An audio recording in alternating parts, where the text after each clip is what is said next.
So we're here at Strange Planet Printing, and we're going to run a process print using Union inks for the first time.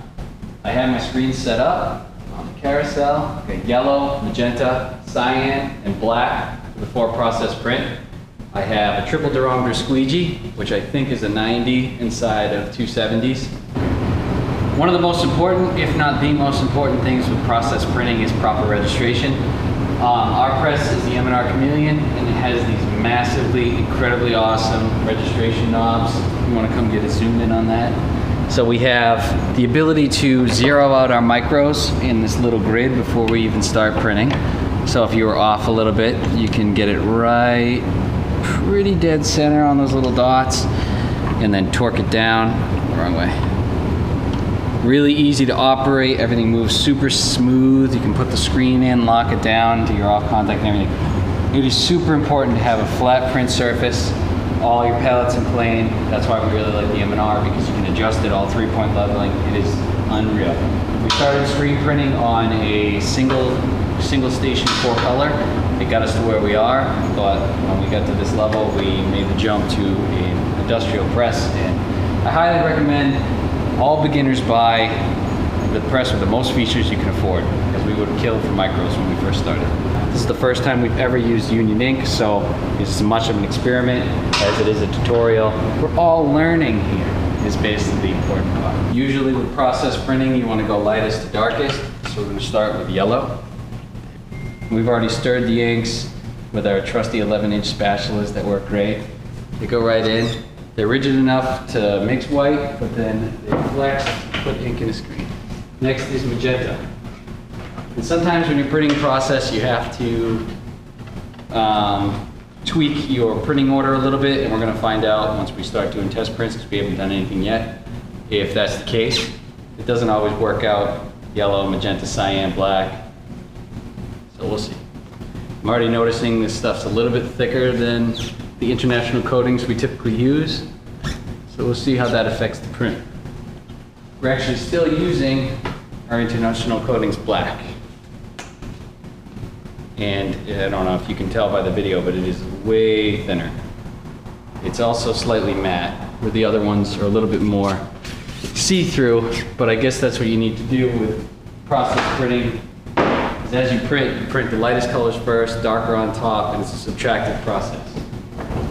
So having your 3 tones, the yellow, cyan, and magenta, somewhat see-through, as you can kind of see on the spatula. I don't know if the camera's going to get that well, but it's a translucent ink. So it will let other tones show through. I've already loaded my shirt, just a white test shirt, so I can see if there's any issues with the colors.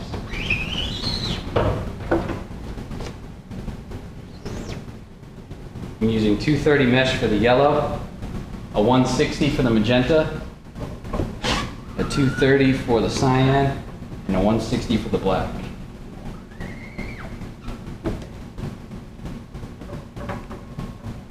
I took the time to register my screens before we started the video.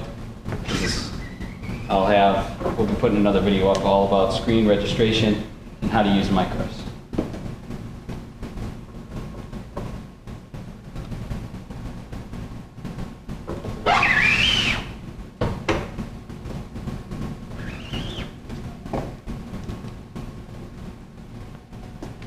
So on the first print, I'm noticing it's a little bit dull.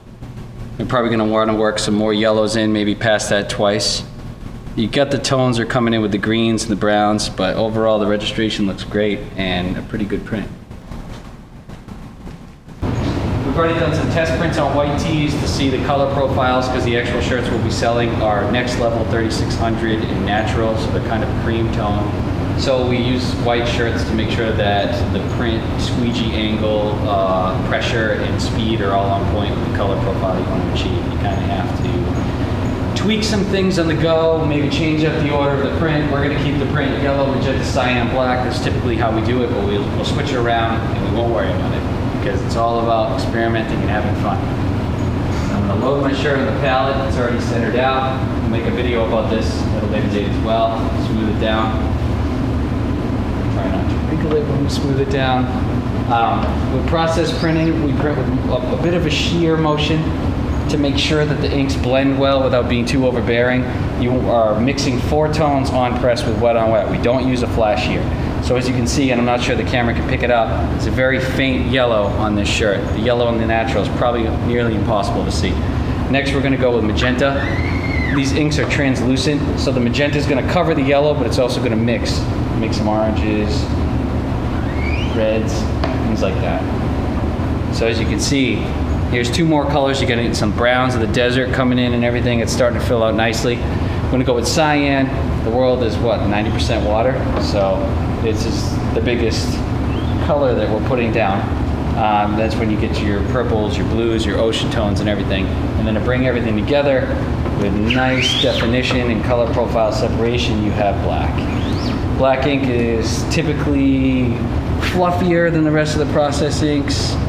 It's opaque and matte and strange, kind of grainy almost. I did notice that the International Coatings inks were slightly thinner in all the process colors. We'd have to compare side by side, I guess, with the inks to see if that gives any benefit in the print, but I'm happy with these results. So thank you for joining us today in process printing, and check out the rest of our videos.